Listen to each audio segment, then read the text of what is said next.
एका विमानास्क मनस्थितीमध्ये आपण सारेजण या ठिकाणी जमलेले असताना कर्तव्य म्हणून उद्याची जबाबदारी ज्यांनी धीरोदात्तपणाने स्वीकारून महाराष्ट्रामध्ये एक वेगळा आत्मविश्वास निर्माण केला आहे अशा राष्ट्रवादी काँग्रेस पक्षाच्या उपमुख्यमंत्री प्रफुल्लभाईंनी नुकतीच त्यांची राष्ट्रवादी काँग्रेस पक्षाच्या राष्ट्रीय अध्यक्षपदी निवडणुकीच्या माध्यमातून प्रस्ताव या ठिकाणी जो ठेवलेला आहे ते आपल्या राष्ट्रीय अध्यक्ष उपमुख्यमंत्री आदरणीय सुनेत्राबाईंनी, आदरणीय प्रफुल्लभाई, भुजबळ साहेब, मुश्रीफ साहेब, दिलीप वळसे पाटील साहेब, IP त्रिवेदी, धनंजय मुंडे, अण्णा बनसोडे, जय पवार, नरहरी झिरवाळ, मकरंदाबा, व्यासपीठावर उपस्थित असलेले राष्ट्रीय स्तरावरील सर्व सन्माननीय पदाधिकारी, विधिमंडळातील आमचे सर्व सन्माननीय सदस्य भगिनी,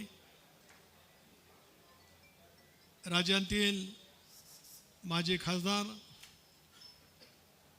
राज्य पातळीवरील पदाधिकारी, जिल्ह्याचे अध्यक्ष, नॅशनल डेलिगेट्स आणि माझ्या सर्वच राष्ट्रवादी काँग्रेस पक्षाच्या सहकारी बंधू भगिनी आणि मित्रांनो, दादांच्या अनुपस्थितीमध्ये आज राष्ट्रीय अधिवेशन पार पडण्याची नियतीने दुर्दैवी वेळ आपल्या सर्वांच्यावरती या ठिकाणी आणलेली आहे. 21व्या शतकातला केवळ राज्यांतील नव्हेच तर देशांतील वलयांकित नेतृत्व म्हणून दादांच्याकडे राज्यांनी पाहिलं आणि देशांनी सुद्धा पाहिलं. गेल्या 40 वर्षाच्या माझ्या राजकीय जीवनातील 35 वर्ष दादांच्या सहवासामध्ये काम करण्याची संधी माझ्यासारख्या कार्यकर्त्याला मिळाली. त्याच्यामुळे बारामतीच्या परिसरामध्ये सहकार चळवळीमधलं नेतृत्व असेल, 91च्या आसपास देशाच्या संसदेमधलं त्यांचं नेतृत्व असेल, राज्याच्या मंत्रिमंडळामध्ये ऊर्जा फलोत्पादन खात्याचा राज्यमंत्री म्हणून असेल, राज्य सहकारी बँकेचे अध्यक्ष म्हणून असेल, राष्ट्रवादी काँग्रेस पक्षाचे आमदार म्हणून असेल, किंवा 99 सालामध्ये केवळ कृष्णा खोरे आणि कोकण या 2 महामंडळाच्या पुरता सीमित मंत्रिमंडळातील त्यांचं स्थान असेल. त्याच्यानंतरच्या कालावधीमध्ये राष्ट्रवादी काँग्रेस पक्षाच्या उभारणीमध्ये दादांचं योगदान प्रचंड प्रमाणावरती त्या ठिकाणी राहिलं. चांद्यापासून बांद्यापर्यंत फिरत सर्वसामान्य माणसाच्या मनामध्ये असलेल्या भावनांचा योग्य पद्धतीने विचार करत त्यांनी महाराष्ट्रामध्ये राष्ट्रवादी काँग्रेस पक्ष प्रचंड प्रमाणावरती विस्तारला. 99 सालामध्ये 54-56 वरतीच आपण 57 वरती मर्यादित राहिलो होतो. पण प्रफुल्लभाई, एका गोष्टीचा अभिमान आहे, भुजबळ साहेब आपण या साऱ्या गोष्टीचे साक्षीदार आहोत. आपण सर्वजण त्याच्यामध्ये परिश्रमपूर्वक होतो. 2004 सालामध्ये क्रमांक 1चा पक्ष म्हणजे 73 जागांच्या वरती विधानसभेमध्ये निर्वाचित राष्ट्रवादी काँग्रेस पक्ष झाला. त्याच्या सर्वाधिक योगदान स्वर्गीय दादांचं होतं. त्याचा नम्रपणाने उल्लेख या निमित्ताने मी करू इच्छितो आहे. राजकारणामध्ये वाटचाल होत असतानाच अनेक गोष्टी घडत असतात. 2009 सालामध्ये सुद्धा ज्यावेळेला विधिमंडळ पक्षाची बैठक होण्याच्या पूर्वी माझ्या मेघदूत बंगल्यावरती आमदारांची बैठक झाली. दादांना उपमुख्यमंत्री करावं अशा पैसा निर्णय त्यावेळेला काही आमदारांच्या भावना व्यक्त झाल्या. होऊ शकलं नसेल कदाचित. 2004मध्ये जर का सर्वाधिक जागा जिंकणारा पक्ष त्याचा मुख्यमंत्री म्हणून निर्णय त्या कालावधीमध्ये घेतला असता तर परवा देवेंद्रजी म्हटल्याप्रमाणे महाराष्ट्राने सर्वोत्तम मुख्यमंत्री दादांच्या रूपाने अनुभवलेला असता. याच्यापासून दुर्दैवाने तुम्ही आणि महाराष्ट्रातली 13 कोटी जनता त्या ठिकाणी मुकलेली आहे. हे निर्वादपणाने आज एक ठिकाणी व्यथित अंतःकरणाने भावना व्यक्त करत असताना काही वेगळं काय वाटण्याचं काही कारण असू शकत नाही. त्याच्यानंतरच्या कालावधीमध्ये आपण पाहिलं की अनेक घडामोडी होत गेल्या. एखादं नेतृत्व ज्या वेळेला ताकदवान होतं, शक्तिमान होतं, त्यांचा धाक दरारा नव्हेच तर जनमानसामध्ये त्यांची पकड चांद्यापासून बांद्यापर्यंत निर्माण होते. स्वाभाविकपणाने टीका टिप्पणीला त्यावेळेला मोठ्या प्रमाणावरती धार त्या कालावधीमध्ये येत गेली. प्रचंड प्रमाणावरती मनस्ताप दादांना त्या कालावधीमध्ये झाला. वहिनी, तुमचे एक सहकारी म्हणून, दादांचा सहकारी म्हणून मी ऋण व्यक्त करतो आहे की 12 पासून ते आजवरच्या कालावधीमध्ये दादांच्यावरती इतक्या प्रचंड प्रमाणावरती आरोप आणि प्रत्यारोप होत असताना जी सावलीसारखी साथ आपण त्यांच्या पाठीमागे दिलीत, म्हणून त्यांचा उत्तराधिकारी होण्याचा मान आणि सन्मान किंवा अधिकार केवळ आपलाच होता, हे सुद्धा या ठिकाणी आवर्जून त्यांनी ते सांगायचं आहे. मला आठवतो दिवस 25 सप्टेंबर 2012, सकाळी 7 वाजता दादांनी मला बोलवलं. त्या दिवशी मी आर पाटील आणि मी रायगडच्या पोलीस अधीक्षकाच्या कार्यालयाचं भूमिपूजन करण्यासाठी जाणार होतो. मला 7:30 वाजता सांगितलं की सुनीलजी, कधी सुनील बोलायचे, कधी सुनीलजी बोलायचे, कधी तटकरेजी बोलायचे. त्यांच्या मनामध्ये ज्या ज्या वेळ तसं त्यांचा स्वभाव मोकेपणाचा वेगळा होता. मी म्हणाले मी आज राजीनामा देणार आहे, उपमुख्यमंत्री म्हणून मी राजीनामा देणार आहे. मी माझ्या आईशी किंवा माझ्या पत्नीशी बोललो नाही, फक्त तुमच्याशी बोलतो आहे. मी दादांना सांगितलं, मी वयानं जरी 4 वर्ष मोठा असलो तरी आपल्या पायाला हात सांगतो आहे की आपण हा जो राजीनाम्याचा निर्णय घेतात हा साहेबांच्या कानावरती आपण घालावा. नंतर मी अलिबागला गेलो, परत आलो. त्याच्यानंतर दादांची पत्रकार परिषद झाली. दादाने उपमुख्यमंत्री होता राजीनामा दिला. भुजबळ साहेबांसहित पक्षाचे सर्व मंत्री देवगिरी बंगल्यावरती त्यावेळेला आले होते. का दादा तुम्ही राजीनामा दिलात असा प्रश्न महाराष्ट्रातल्या सर्व त्यावेळेला राष्ट्रवादी काँग्रेस पक्षाच्या मंत्र्यांनी विचारला, महाराष्ट्रातल्या आमदारांनी विचारला. सर्वांच्या मनामध्ये हळहळ निर्माण झालेली होती. परंतु तो राजीनामा त्यांनी त्या कालावधीमध्ये दिला. अनेक गोष्टी घडामोडी घडल्या. त्याच्यानंतर एक त्यांचा सहकारी म्हणून संबंध महाराष्ट्राच्या सिंचनाच्या इच्छातातली श्वेतपत्रिका काढण्याची जबाबदारी माझ्यावरती आली. 24 तास रात्रीचा दिवस करत ती श्वेतपत्रिका खंड 1 खंड 2 मध्ये तयार केली. आज दिलीपराव तुम्ही असतील, भुजबळ साहेब असतील, मुश्रीफ साहेब असतील, सगळेजण तुम्ही ज्येष्ठ आहात. तुम्हाला सर्वांनाच या राज्याचा इतिहास पूर्णपणे माहिती आहे. राज्याच्या इतिहासातलं एक डॉक्युमेंट त्या कालावधीमध्ये आपण जे तयार केलं खंड 1 आणि 2च्या माध्यमातून, त्यामुळे सिंचनाचा सगळा इतिहास, राज्याच्या स्थापनेच्या नंतरचा इतिहास आज महाराष्ट्रामध्ये त्या ठिकाणी उपलब्ध आहे. जिथे समिती नेमली गेली त्याचा अहवाल सादर करण्याचा ज्यावेळेला वेळ आली त्यावेळेला मी लोकसभेची निवडणूक हारलेलो होतो. मी राजीनामा देण्याची भावना व्यक्त केली. दादांनी सांगितलं की एटीआर आपण सभागृहात मांडला पाहिजे. एटीआर मांडला गेला, एटीआरची स्वीकृती त्या ठिकाणी झाली. पण माझ्या मनामध्ये एक शल्य राहिलं. प्रफुल्लभाई, ज्या वेळेला स्वर्गीय चव्हाण साहेबांच्या जन्मशताब्दीच्या सोहळ्याच्या निमित्ताने त्याच्या अगोदर सभागृहामध्ये इतका खर्च झाल्याच्यानंतर 1 सिंचन मांडलं गेलं अशी भावना गणपतराव देशमुखांनी व्यक्त केली, एकनाथ खडसेजींनी व्यक्त केली. त्याचं पूर्णपणाचं खंडन सुनील तटकरेंनी जलसंपदा खात्याचा मंत्री म्हणून सभागृहामध्ये केलं होतं.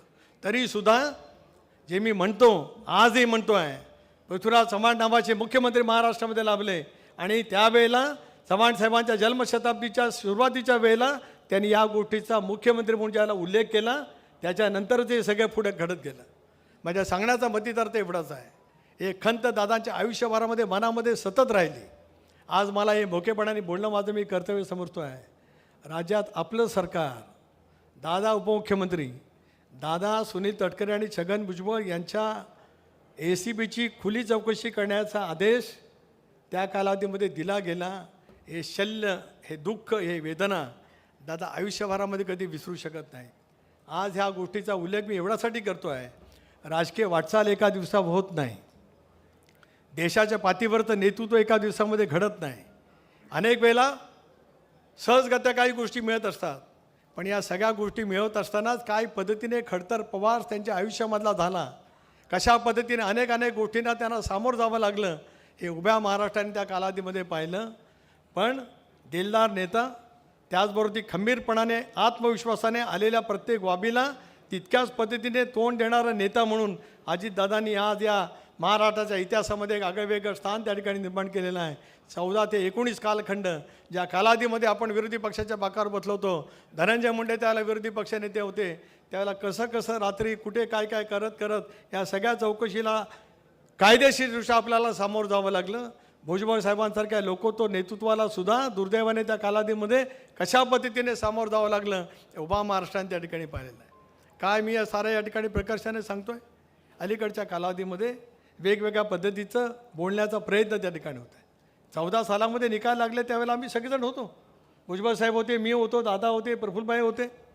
आदरणीय साहेबांनीच आम्हाला सूचित केलं की त्यावेळेला भारतीय जनता पक्षाला पण बाहेरून पाठिंबा द्यावा. आपण त्यावेळेला घोषणा केली. त्यानंतरच्या कालावधीमध्ये सरकारमध्ये येण्याच्या प्रक्रिया अनेक वेळेला घडत गेल्या, पण त्याच्यामध्ये दुर्दैवाने त्यावेळेला ते होऊ शकलं नाही.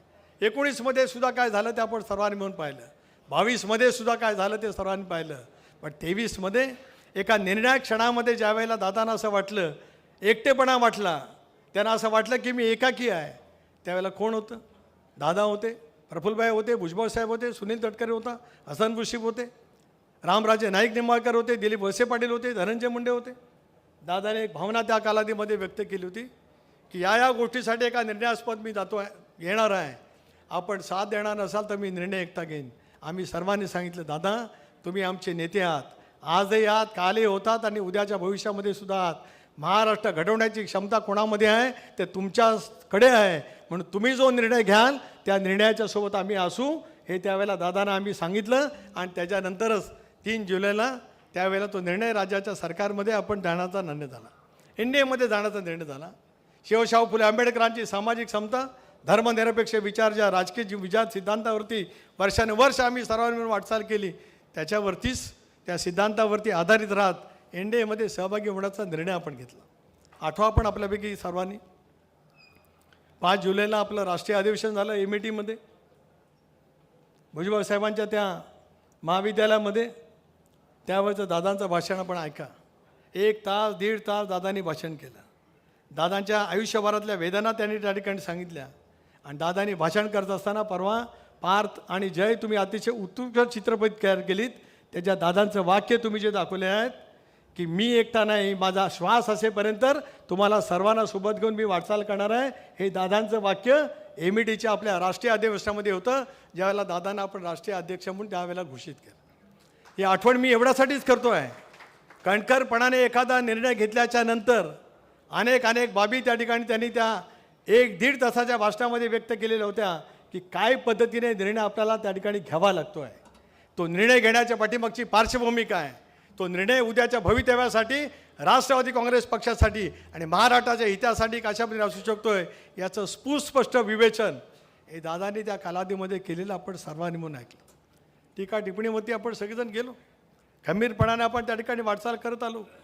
अल्पसंख्याक समाजासाठी सर्वाधिक योजना दादांनी त्या कालावधीमध्ये निश्चितपणे दिल्या, याच युतीच्या महायुतीच्या सरकारच्या माध्यमातून. लाडकी बहीण योजना हे नंतरचं दायित्व त्या कालावधीमध्ये होतं.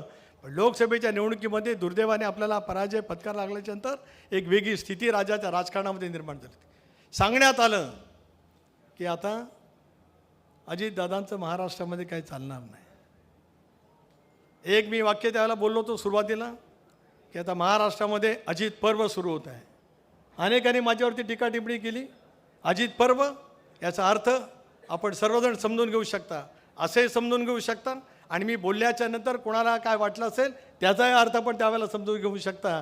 ते अजित पर्व शब्द समोर ठेवत आपण महाराष्ट्राच्या राजकारणामध्ये आपण सर्वांनी म्हणून साथ दिली, त्या ठिकाणी दिलीत. आणि त्याच्यातून आपण एक योग्य पद्धतीची वाटचाल करण्याचा प्रामाणिकपणाचा प्रयत्न त्या कालावधीमध्ये केला. लोकसभेच्या निवडणुकीमध्ये बहिणी आपल्याला पराजय पत्करावा लागला. पण दादांसारखा दिलदार नेता, एका बाजूला पराजय झाला तरी संध्याकाळी 5 वाजता मला फोन करून सांगितलं की उद्या NDAची बैठक आहे, तुला आणि प्रफुल्लभाईला तिथं जायचं आहे. मी सांगितलं मी जाईन दिल्लीला, पण तुम्हाला भेटल्याशिवाय जाणार नाही. त्यांना भेटलो आणि मग मी दिल्लीला गेलो. कारण माझ्यासाठी दिल्लीपेक्षा दादाच हे माझं सर्वस्व होतं. मग त्यांना भेटलो, त्यांना विनम्रपणाने अभिवादन केलं आणि आम्ही दिल्लीला त्या ठिकाणी गेलो. आणि मग NDAमधला त्या ठिकाणचा प्रवास आपण सर्वांनी पाहिला. किती टीका टिप्पणीला त्या कालावधीमध्ये सुद्धा सामोरं झाला. अगदी आज वेगवेगळ्यापैकी भाषा केली जाते, त्याच्यात अनेक जण बोलत आले. दादांचं सकाळी 5-6 वाजल्यापासून सुरू होणारा कार्यक्रम उभ्या महाराष्ट्राने देशाने अनुभवलेला आहे. देशामध्ये त्याच्याबद्दलचं कौतुक वेगळ्या पद्धतीने आहे. काय बोललं गेलं, दूधवाला पण सकाळी उठतो, पेपरवाला पण सकाळी उठतो, बोललं गेलं त्या कालावधीमध्ये, हिणवलं गेलं. माझ्यासारख्याने सांगितलं दूधवाला पण उठतो, पण दूधवाला लोकांची सेवा करण्यासाठी उठतो. पेपरवाला पण येतो, तो सुद्धा लोकांची सेवा करण्यासाठी येतो. दादा एक असं निखळ व्यक्तिमत्व आहे, ते सुद्धा या सेवा पद्धतीने सेवाचं व्रत ठेवून काम करणारं ते व्यक्तिमत्व आहे. कोण बोललं काय बोललं सर्वांना माहिती आहे. आणि असंही म्हटलं गेलं की सकाळी उठायची त्यांची सवय आहे, ती लवकर उठतात. ते कदाचित त्यांच्या बायकोची किंवा त्यांच्या पत्नीची काहीतरी मजबुरी असेल, मला कळू शकलं नाही. जनसन्मान यात्रेच्या निमित्ताने आम्ही सगळेजण राज्याच्या कानाकोपऱ्यामध्ये फिरलो. मी असा एक अध्यक्ष निघालो की दादाने पूर्ण वेळ बोललं पाहिजे म्हणून मी कधी भाषण केलं नाही. जनसन्मान यात्रेमध्ये बघा मी एकही भाषण केलं नाही. माझी इच्छा होती की बारामतीला मी भाषण करावं, वहिनीनं पण वाटत होतं, पार्थला जयला वाटत होतं. पण आम्ही बारामतीमधून दादांची निघालेली अभूतपूर्व मिरवणूक वहिनी जनसन्मान यात्रेच्या निमित्ताने दादांची निघालेली बारामतीमधली मिरवणूक म्हणजे त्यांनी 2 गाड्या बदलल्या, त्या 2 गाडीच्या काचा लोकांच्याकडनं फुटल्या, इतकं दादांच्या मिरवणुकीमध्ये स्वागत त्या झालं होतं. त्यावेळेला विधानसभेच्या निवडणुकीच्या पूर्वसंध्येची बाब सांगतो आहे. एक निखळपणाने काम करणारं नेतृत्व बारामतीकरांनी स्वीकारलंच, राज्यभरामध्ये त्यांना प्रतिसाद मिळालाच आणि म्हणून 59 पैकी 41 जागांच्यावरती निर्वाचित होण्यामध्ये आपल्या सर्वांना यश मिळालं. हे आपल्या यशापेक्षा दादांची दुर्दम्य राजकीय इच्छाशक्ती, प्रचंड क्षमता, लोकांच्यापर्यंत संवाद करण्याची त्यांची एक हातोटी, याच्यातून चांद्यापासून बांद्यावर आपल्याला यश मिळालं. विदर्भामध्ये आम्ही किती जागा लढलो? 7 जागा लढलो. 6 जागांच्यावरती यश मिळालं. म्हणजे 90% जास्त यश विदर्भामध्ये मिळवलं. दादांचा नेतृत्वाचा करिश्मा, प्रफुल्लभाई आणि त्यांच्या सर्व सहकाऱ्यांची साथ पाठीमागे होतीच, पण विदर्भामध्ये सुद्धा त्या कालावधीमध्ये पाहायला मिळालं. मराठवाड्यामध्ये तर लोकसभेच्या निवडणुकीमध्ये महायुतीचा पाडाव झाला. एक संभाजीनगरची जागा सोडली तर त्या मराठवाड्यामध्ये सुद्धा नांदेड असेल, हिंगोली असेल, परभणी असेल, लातूर असेल, बीड असेल, या सर्व जिल्ह्यांच्यामध्ये एक अभूतपूर्व असं यश राष्ट्रवादी काँग्रेस पक्षाने मिळवलं. नाशिकने तर स्वर्गीय चव्हाण साहेबांना जशी साथ दिली, आदरणीय पवार साहेबांना जशी साथ दिली, तशी नाशिककरांसुद्धा 100% यश दादांच्या पदरामध्ये टाकलं. आणि नाशिकसारखा जिल्हा जो आज या देशातील औद्योगिक आणि कृषी क्षेत्राचा अग्रगण्य जिल्हा आहे, त्या जिल्ह्याच्या सर्वसामान्य जनतेने दादांच्या नेतृत्वावरती शिक्कामोर्तब करत अशा वेळीचं एक अभूतपूर्व यश त्या ठिकाणी मिळवलं.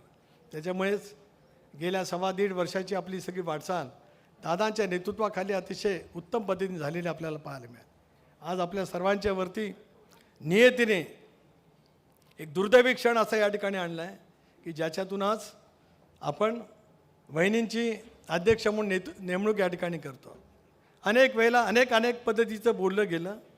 ज्या वेळेला दादांचं सुद्धा बारामतीमधलं एक भाषण असेल, आपल्यापैकी अनेकांनी पाहिलं असेल, अनेकांना आठवतसुद्धा असेल. मला जरी एकटं टाकलं असेल तर मी एकटा नाही, तर बारामतीकर माझ्या मागे आहेत. हे दादांचं बारामतीमधलं भाषण जय आपल्या सर्वांनी आणि बारामतीकरांनी महाराष्ट्राने त्या ठिकाणी पाहिलेलं आहे. अशा त्या कठीण कालावधीमध्ये दादांना स्वतःला एकाकी असं वाटण्यासारखं परिस्थिती निर्माण केली गेली. त्याला आम्ही सगळेजण जे दादांच्या पाठीमागे उभं राहत NDAमध्ये निर्णय घेण्याच्या बाबतीमध्ये पुढाकार घेतला होता, ते त्यांच्या पाठीमागे उभं राहणं आमचं कर्तव्य होतं. माझ्या निष्ठा तर दादांच्या चरणी होते, या सर्वांची साथ होती. म्हणून मला विचाराल तर राजधर्म आणि धर्मशास्त्र याचं पालन करण्याचं काम आम्ही प्रामाणिकपणाने केलं. आणि धर्मशास्त्र आणि राजधर्म काय सांगतो आहे की एखादी व्यक्ती गेल्याच्या नंतर 40 वर्षाची सावलीसारखी साथ देणाऱ्या वहिनींच्या पाठीमागे उभं राहणं हा आम्हाला राजधर्म आणि धर्मशास्त्र समजत होतं. म्हणून वहिनींचं त्या ठिकाणी उपमुख्यमंत्रीकडून पक्षाचा नेता म्हणून निवड करण्याचा निर्णय घेतला. भले तर आम्ही टीकेचे धनी झाले असून परवा त्याची नाही. अजूनही कोणाला पैसे देऊन ट्रोल करण्यासाठी जी टीम करायची असेल ती करावी, पण आमची नियत साफ आहे. आमची निष्ठा दादांच्या चरणी होती आणि उद्या सर्व आयुष्य वहिनींच्या सोबत राहत महाराष्ट्र घडवण्याचं काम आपल्याला पुढच्या कालावधीमध्ये करायचं आहे. होय, मी आज म्हणतो आहे की सुनेत्रा पर्व महाराष्ट्रामध्ये आजपासून सुरू झालेलं आहे, हे मी आवर्जून या ठिकाणी म्हणू इच्छितो. हे सुनेत्रा पर्व उद्याचं महाराष्ट्र घडवण्याचं काम तुमच्या सर्वांच्या साथीतून अतिशय उत्तमपणाने बरबट त्या ठिकाणी करेल, याच्यात कोणाच्या मनामध्ये संदेह असतं काय कारण. म्हणून आम्ही सर्वांनी मागणी केली, या सभागृहातल्या प्रत्येकाने ऐकावं, कोणी मोबाईलमध्ये बघू नये, हे मी काय बोलतो ते ऐकावं. वहिनींच्या नेतृत्वाखाली भुजबळ साहेब, सुनील तटकरे, मुशीफ आणि प्रफुल्लभाई आम्ही मुख्यमंत्र्यांना भेटलो आणि आम्ही CBIच्या चौकशीची मागणी केली. पहिल्या दिवसापासून आम्ही सतत म्हणत आलो. मुख्यमंत्र्यांनी घोषित केलं, केंद्रीय मंत्र्यांनी घोषित केलं की याची चौकशी सर्वदूर पद्धतीचं होईल. राष्ट्रवादी काँग्रेस पक्षाने सुद्धा ठामपणाची भूमिका मांडलेली आहे की जे काय मांडलं जातं त्याच्या सही चौकशी व्हावी. जगातल्या तपास यंत्रणासुद्धा नेमल्या जाव्यात आणि याच्यातील सत्य हे केवळ कोणा एका दोघांसाठी नाही, महाराष्ट्रातल्या 13 कोटी जनतेबरोबरच देशातल्या 130 कोटी जनतेला सुद्धा माहिती पाहिजे आहे की अजितदादांसारखा 21व्या शतकातला सर्वाधिक कर्तृत्ववान जो नेता, जो महाराष्ट्राच्या बाहेर ज्यांनी स्वतंत्र आपली स्वतःची ओळख अजित पवार म्हणून केली, त्यांच्या या दुर्दैवी निधनाची साधन माहिती चौकशीच्या माध्यमातून देशासमोर आली पाहिजे. स्वच्छपणाची भूमिका पहिल्या दिवसापासून घेतली गेली. मधल्या कालावधीमध्ये वेगवेगळ्या चर्चा झाल्या. आज त्या चर्चेला पूर्ण विराम त्या ठिकाणी मिळाला. मला एका गोष्टीचं शैल्य आणि दुःख वाटतं. काही माणसं सांगतात दादा कोणाला तरी भेटायला 13-14 वेळा गेली आणि लोणाच्या समोरचा CCTV तपासा. खाजगी गाडीने गेले का सरकारी गाडीने गेले? अरे दादांचा CCTV तपासा असं म्हणणारे तुम्ही आता कुठल्या स्तरावरती जातात? तुम्ही कुठल्याही स्तरावरती तरी गेलात तरी या राज्यातली जनता वहिनींच्या पाठीमागे ठामपणाने उभी राहून उद्याचं मार्गक्रमण यशस्वीपणाने करेल.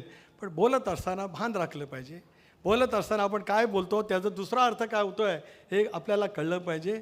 दादांचे CCTV तपासा, कोणाच्या घरात किती वेळा गेले म्हणजे चर्चेसाठी गेले, हे बोलणं म्हणजे आपण दादांच्याबद्दल नेमकं काय बोलतो आहोत याची भान हरपणारी माणसं ज्या वेळेला वेगळापैचं वातावरण निर्माण करण्याचा प्रयत्न करतात त्या पाठीमागे निष्ठेने, ठामपणाने, आत्मविश्वासाने वहिनी ज्या धीरोदात्त पद्धतीने महाराष्ट्राचा जाज्वल्य इतिहास आहे, अशा परिस्थितीचे प्रसंग आले त्या वेळेलाच तो एक इतिहास उभा राहिला. त्याच इतिहास आज या 21व्या शतकात तुमच्या रूपाने महाराष्ट्राचा इतिहास लिहिला जाईल. त्याला दादांचं कर्तृत्व लिहिलं जाईलच, पण त्यांच्या या दुर्दैवी अकाली निधनाच्या नंतर ज्या धीरोदात्त पद्धतीने, ज्या संयमाने आपण परिवारासाठी नव्हेच तर राष्ट्रवादी काँग्रेस पक्षाचा परिवार म्हणजे दादा आणि महाराष्ट्रातील जनता यांच्यासाठीच आपण सावरून आमच्यासोबत या ठिकाणी कामाला उभं राहिलात, हे या महाराष्ट्राच्या इतिहासात त्याची नोंद निश्चितपणे राहील. एवढंच मला या ठिकाणी या निमित्ताने सांगायचं आहे. म्हणून आज आपण अध्यक्ष म्हणून सूत्र घ्यावीत असा प्रस्ताव प्रफुल्लभाईंनी मांडला आहे. त्याला आमच्या सर्वांचंच पूर्णपणाने अनुमोदन आहेच. मगाशी हात उंचावून आपण ते सांगितलेलं आहेच. पण उद्याची वाटचाल करत असतानाच अनेक बाबीला आपल्याला सामोरं जावं लागेल. असे क्षण आयुष्यभरामध्ये अनेक दादांच्या आले, पण धीरोदात्त पद्धतीने, आत्मविश्वासाने, कणखरपणाने, दुर्दैवी इच्छाशक्तीने त्यांनी त्या अनेक गोष्टीवरती मात करण्याचा प्रयत्न केला. तोच मात करण्याचा भाग तुमच्या हातूनसुद्धा पुढच्या कालावधीमध्ये नक्कीच होईल. आणि राष्ट्रवादी काँग्रेस पक्षाचा परिवार महाराष्ट्राच्या शेवशाह फुले आंबेडकरांच्या या भूमीमध्ये अधिक कणखरपणाने वागण्यासाठी आपल्या हातून लोकोत्तर कार्य व्हावं अशाच आई जगदंबेच्या चरणी या निमित्ताने मी प्रार्थना त्यानिमित्ताने करू इच्छितो आहे. बोलण्यासारखं खूप आहे, अनेक गोष्टीची उत्तरंसुद्धा देता येतील, पण आज या बाबतीमध्ये मी काही बोलणार नाही. पण याचा अर्थ मला प्रफुल्लभाईंना, भुजबळ साहेबांना, मुश्रीफांना, धनंजय मुंडेंना, दिलीप वळसेंना आम्हाला काहीच कळत नाही असं जर काय कोण म्हणत असेल तर कोणाचा तरी तो भ्रम आहे. 41च्या 41 आमदार, दादा गेल्याच्यानंतर 40च्या 40 आमदार एका मुखाने म्हणाले. विधान परिषदेचे सदस्य म्हणाले की वहिनींनी नेतृत्व करावं. विधिमंडळ पक्षातल्या प्रत्येक आमदारांच्या मनातल्या भावना ज्या निष्ठा दादांच्या चरणी होत्या, तोच विश्वास आपल्या पाठीमागे तितक्याच ठामपणाने उभं करण्याचं काम विधिमंडळ राष्ट्रवादी काँग्रेस पक्षही करत आहे. पक्षाची संघटना करील आणि राज्यभरामध्ये असलेले पक्षाचे सर्वसामान्य कार्यकर्ता त्याच ताकदीने, त्या हिरिरीने आपल्यासोबत उद्याची वाटचाल करण्यासाठी त्या ठिकाणी निश्चितपणाने असतील. एवढंच या ठिकाणी या निमित्ताने सांगतो आहे. असे क्षण आज आपल्या सर्वांच्यावरती येत आहे, पण या क्षणाच्या मधूनसुद्धा उद्याच्या भवितव्यासाठी काहीतरी काम करावं लागतं आहे. ही कर्तव्याची भावना मनामध्ये ठेवतच धीरोदात्तपणाने आपण या साऱ्या गोष्टीचा स्वीकार करतात, हे सुद्धा आम्हा सर्वांच्यासाठी खूप मोठं आहे. आपण उपमुख्यमंत्रीपद स्वीकारलं, पक्षाचं राष्ट्रीय स्तरावरचं नेतृत्व आपण स्वीकारलं. आज आम्हालासुद्धा एक तऱ्हेचा आधार त्या ठिकाणी त्यानिमित्ताने मिळाला. पक्षाच्या तळागाळातल्या कार्यकर्त्यांनासुद्धा आधार मिळाला. विमानक्ष मनस्थितीमध्ये असलेल्या प्रत्येकालासुद्धा त्याच पद्धतीने वाटचाल करण्याची उद्याची एक तऱ्हेचा आशेचा किरण आपल्या रूपाने त्या ठिकाणी मिळतो आहे. हे सुद्धा या संबंध कालखंडामध्ये अत्यंत एका वेगळ्या वातावरणामध्ये आज आपण सगळेजण जमलेलो आहोत, तरीसुद्धा आपल्याला ते त्या पद्धतीने वाटचाल करायची आहे. आणि म्हणूनच आपण पक्षाचं नेतृत्व देशपातळीवरती करावं.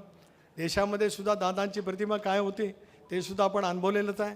दादाने दिल्लीमध्ये मोकळेपणाने संवाद करत असताना त्या घडामोडी आम्ही कशा करत होतो त्याच्याबद्दलचं वक्तव्य केलं होतं, मोकळेपणाने केलं होतं पत्रकारांच्या समेत. तेच नेमकं दुसऱ्याशी दाखवलं गेलं. त्याच्याबद्दलसुद्धा कुठे काय बोललं, मी एवढाच इशारा करतो आहे जे बोलतात त्यांना की आता बोलण्याचं थांबवा, नाहीतर प्रत्युत्तर देण्यासारखी अनेक बाबी आहेत, अनेक बाबी आहेत की त्यासुद्धा कधी ना काहीतरी मग स्पष्टपणाने मोकळेपणाने बोलण्याची वेळसुद्धा येऊ शकते. मग ते कधीपासूनचं आहे ते पण सांगता येईल, पण नाही. आज दादांना विनम्रपणाचं अभिवादन करत असताना त्यांनी घेतलेला कुठलाही निर्णय म्हणून कोणी सांगेल की आम्ही होतो की नव्हतो, दादांना एक विश्वास होता की जे मी सांगेल ते सुनील ऐकेल. त्याच्यापेक्षा दुसरी माझ्या आयुष्यातली दुसरं काय शिदोरी आहे, मी माझ्या आयुष्यात काय कमवलं तर दादांचा विश्वास कमवला. एवढं जरी मला मिळालं तर त्याच्यापेक्षा दुसरं काय असू शकत नाही. त्या सहकाराच्या भावनेतून हे सगळे नेते भुजबळ साहेबांतर बाळासाहेबांच्या नेतृत्वाखाली काम केलं. हिंदू हृदय सम्राट त्यांच्या नेतृत्वाखाली. प्रफुल्लबाईंनी तर दिल्ली स्तरावरती आदरणीय साहेब आणि त्या कालावधीमध्ये राजीव गांधी होते त्यांच्यासहित काम त्या ठिकाणी केलेलं आहे. इथे दिलीप वळसे पाटील तर पवारसाहेबांचे स्वीय सहाय्यक म्हणून त्यांनी त्यांच्या आयुष्यातल्या कामाची सुरुवात केली. मुळशी साहेब त्यावेळेला पवारसाहेब असतील, मंडलिक साहेब असतील, यांच्या नेतृत्वाखाली काम केलं, धनंजय असतील. पण सगळेजण आज कदाचित हे का आणि हे कशामुळे आहेत, तर ही आयुष्यभराची सावलीसारखी असलेली साथ, त्याच्यामुळे निर्णय प्रक्रियेमध्ये जे असतात ते दिसतात. त्याच्यामुळे टीका टिप्पणी कदाचित होत असेल, पण त्या टीका टिप्पणीपेक्षा अजितदादांचे शिलेदार विश्वासू कार्यकर्ते म्हणून आम्हाला काम करता येतं आहे. हीच आयुष्यभराची वाटचाल घेऊन पुढच्या कालावधीमध्ये आपण सगळेजण मिळून काम करूया. पक्ष आणि पक्षाची शिस्त ठेवतच आपल्याला काम त्या ठिकाणी करावं लागणार आहे. ज्यावेळेला वहिनींना राष्ट्रीय अध्यक्षपदाची जबाबदारी घ्या अशी विनंती करतो, त्या विनंती मान्य करतात. त्याला माझ्यासहित आपल्या प्रत्येक कार्यकर्त्याची जबाबदारी राहते की शिस्तीचं पालन करत, जी शिस्त आयुष्यभरामध्ये दादांनी जतन केली, जोपासली, कार्यकर्त्याला शिकवली, स्वतःसुद्धा त्या शिस्तीचं पालन करता आले, ती पक्षाची शिस्त ती अबाधित ठेवून आपण काम करण्याचा प्रयत्न केला तर पुन्हा एकदा 2004चे दिवस या पक्षाला ताई वहिनींच्या नेतृत्वाखाली आणण्यामध्ये आपण निश्चितपणाने त्या ठिकाणी यशस्वी होऊ. मागच्या नगरपालिकेच्या निवडणुका असतील, महापालिकेच्या असतील आणि अलीकडच्या जिल्हा परिषदेच्या निवडणुका असतील, राष्ट्रवादी काँग्रेस पक्षाने दुसरा क्रमांकाचं स्थान राज्यामध्ये जे मिळवलेलं आहे, वहिनींच्या नेतृत्वाखाली सुद्धा ते स्थान आढळ पद्धतीने टिकवण्याची जबाबदारी आपण सर्वांनी मिळून आजपासून पुन्हा एकदा स्वीकारली पाहिजे. एवढीच कळकळीची विनंती आपल्या सर्वांना करतो. आपण आलात त्याच्याबद्दल आपले आभारी मानतो आणि वहिनींच्या प्रती अत्यंत विनम्रपणाने आदर या ठिकाणी व्यक्त करतो. आणि उद्याच्या भवितव्याची आमची वाटचाल दादांप्रमाणेच त्याच खणखरपणाने आपल्या नेतृत्वाखाली आपण सर्वजण करूया, एवढंच या प्रसंगी या ठिकाणी सांगतो. आणि राष्ट्रीय अध्यक्षपदासाठी प्रफुल्लबाईंनी मांडलेल्या प्रस्तावाला प्रदेश राष्ट्रवादी काँग्रेस पक्षाचा अध्यक्ष म्हणून आणि राष्ट्रीय सरचिटणीस क्रमांक 1 म्हणून या ठिकाणी अनुमोदन देतो आणि थांबतो. जय हिंद, जय महाराष्ट्र, जय राष्ट्रवादी. इकडे दांडके होते आणि लाथाबुक्याने पण मारहाण केली, शर्ट फाडला आणि त्यानंतर गावकरींनी मला वाचवलं.